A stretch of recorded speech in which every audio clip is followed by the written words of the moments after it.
आता मी तुम्हाला पहिल्या व्हिडिओत सांगितलेलं ना की ह्या साखरेला जाळण्यासाठी काय काय लागतं, विटॅमिन, मिनरल, एन्झाइम्स, हे सगळं त्या अन्नामध्ये प्रेझेंट होतं. जर तुम्ही निसर्ग निर्मित अन्न खाल्लं असेल तर तुम्हाला कुठल्याही पद्धतीचे विटॅमिन्स, मिनरल खायची गरज नाहीये.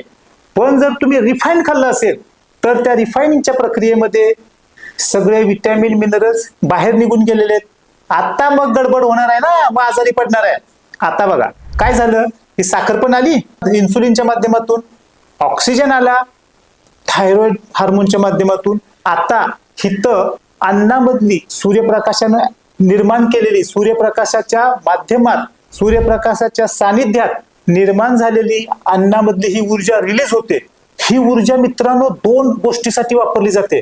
पहिलं म्हणजे तुमच्या शरीराचं तापमान नियंत्रित ठेवण्यासाठी.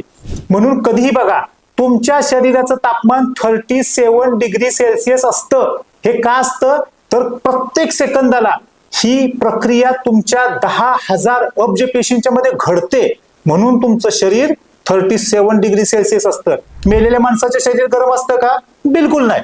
का? त्याच्या शरीरामध्ये ही प्रक्रिया होत नाही. मित्रांनो ह्याच प्रक्रियेला म्हणतात BMR, बेसिक मेटाबॉलिझम रेट. ह्याच्यामधून ही ऊर्जा निर्माण झाली शरीर नियंत्रित ठेवण्यासाठी. आणि दुसरी जी ऊर्जा आहे ही आपण जे कार्य करतो ना, श्वसन, विचार, बघणं, कसरत करतो, ह्याच्यासाठी ही एनर्जी वापरली जाते मित्रांनो. ह्याला म्हणतात BMR.